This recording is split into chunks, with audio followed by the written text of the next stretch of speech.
नमस्कार दोस्तों, आज की इस वीडियो में आपको बताने वाले हैं अयोध्याचार्य महाराज जी के बारे में, जो कि सोशल मीडिया में बहुत ही चर्चित में चल रहे हैं। इनकी बहुत सी रील्स वायरल हो रही हैं इंस्टाग्राम पर। तो आज की इस वीडियो में आपको बताने वाले हैं अयोध्याचार्य महाराज जी की कुछ ऐसी बातें जिन्हें देखकर आप भी हंसने पर मजबूर हो जाएंगे और कहेंगे कि इनको यहाँ पर किसने बिठा दिया, और कहेंगे आखिर लोग इनकी बातों को इतना सटीक कैसे मान लेते हैं। अब इसी वीडियो में देख लीजिए। महाराज जी कहते हैं सरकारी नौकरी को आप क्या करोगे? तुम पढ़ लिख के क्या बनना है? जी मेरे को सरकारी नौकरी लगनी है। नौकरी मतलब नौकर। आपकी सोच गलत है। आपको नौकर क्यों बनना, मालिक क्यों नहीं बनना? मालिक बनो, बिजनेसमैन क्यों नहीं बनना? आप बिजनेस करो। टाटा, बिरला, अडानी, अंबानी, बिल गेट्स ने भी सोचा होता कि यार मैं भी नौकरी कर लूं सरकारी, तो कर रहे होते आज नौकरी। महाराज जी का यहाँ पर मानना है कि सरकारी नौकरी किसी को नहीं करनी चाहिए।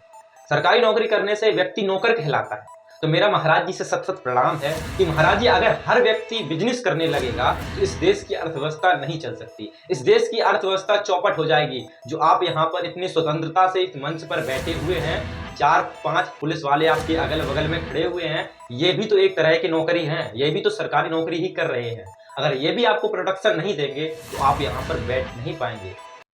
और ये तो कुछ भी नहीं, महाराज जी ने जब यह कहा कि हम साइंस से भी आगे हैं, तो उनकी वीडियो देखकर मुझे भी हंसी आने लगी कि ऐसी वीडियो आखिर वो बना कैसे सकते हैं। और ऐसा कहने से पहले वो सोचते भी नहीं है कि हम क्या कह रहे हैं। तो आइए आपको वीडियो दिखाते हैं, आप भी हंसने पर मजबूर हो जाएंगे।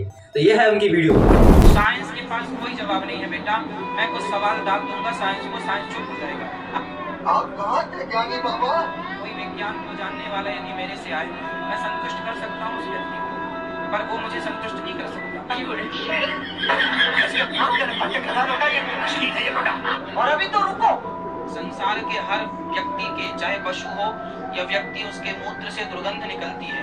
और एक गाय का मूत्र ऐसा है जिसके मूत्र से भी खुशबू निकलती है। ये तो लेटेस्ट न्यूज़ है। किसी का ब्लड प्रेशर हाई हो, किसी का लो हो, तो गाय के वो यहाँ पर जो होता है ना, उसके हाथ फेरने से ब्लड प्रेशर कंट्रोल होता है।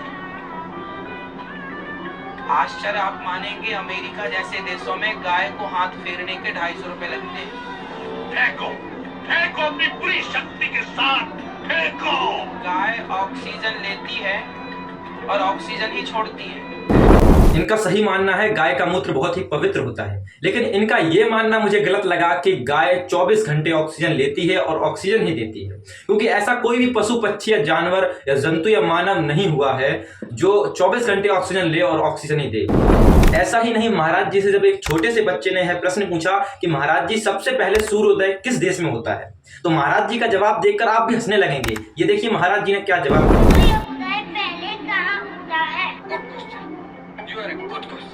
सूर्योदय सबसे पहले हमारे भारत में हम आपको बता दें सबसे पहला सूर्योदय कहाँ होता है। हम एक बार गए थे इस तरफ ना। अरे कहना क्या चाहते हो? हाँ, इस तरफ। आसाम के आगे भी कुछ है, उसके आगे क्या है? मणिपुर के आगे क्या है? हम उस तरफ नागालैंड गए थे। हम नागालैंड गए थे। नागालैंड भारत की ही धरती है। कोई बात नहीं। नागालैंड वहाँ गए तो सवेरे 4:30 बजे देखा तो दिन था। कुछ ज्यादा नहीं लगे, मतलब कुछ भी। महाराज जी, बल्कि गूगल में सर्च करने से बताता है कि जापान में पहले सूर्योदय होता है। ना बेटा, जनता को आप मूर्ख समझना बंद कर दीजिए। इस प्रकार की बचकाना बातें किसी के गले नहीं उतरती, लोग मजाक उड़ाते हैं। तो महाराज जी बच्चे का कहना तो बिल्कुल भी सही है, क्योंकि जापान में ही पहले सूर्योदय होता है। ये हमने भी गूगल पे डाल के देखा है कि जापान में पहले सूर्योदय होता है। लेकिन आप कह रहे हैं भारत में, तो भाई आपकी बात तो माननी ही पड़ेगी। लेकिन दोस्तों, आप भी कमेंट में यह लिखिए कि आपको गूगल पे क्या दिखाई दिया। क्या आपको पता है भारत में कहां पर होता है सूर्योदय सबसे पहले? मेरा बस यही मानना है कि जो नवविवाह हैं उनको पढ़ाई की ओर विकसित करें। आपको उनको बस यही सिखाना है कि एजुकेशन ही आपका भविष्य है। अगर हर व्यक्ति पढ़ा लिखा होगा तो हमारी गवर्नमेंट भी हमारी बात मानने पर मजबूर होती, क्योंकि गवर्नमेंट भी यही चाहती है कि स्टूडेंट या कोई भी आम आदमी पढ़ा लिखा ना हो। ये गवर्नमेंट के लिए बहुत ही फायदेमंद चीज होती है।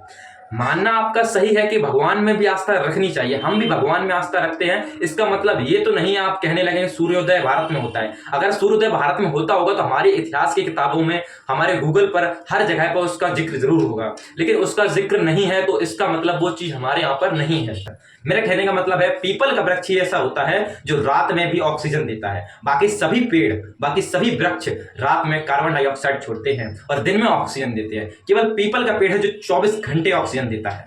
लेकिन महात्मा जी का यह भी मानना है कि गाय भी 24 घंटे ऑक्सीजन देती है। ये तो भाई बिल्कुल भी गलत है। मेरा यह मानना नहीं है कि भगवान को नहीं मानना चाहिए, मानना भगवान को चाहिए, उनके माध्यम से किसी को मानना ये गलत है। आप आस्था रखते हैं, भगवान के प्रति आस्था रखिए, लेकिन किसी के अंधविश्वास में इतने भी पागल मत हो जाइए कि अपने देश की जो अर्थव्यवस्था है उसको आप खुद ही बिगाड़ने पर तुलाएं।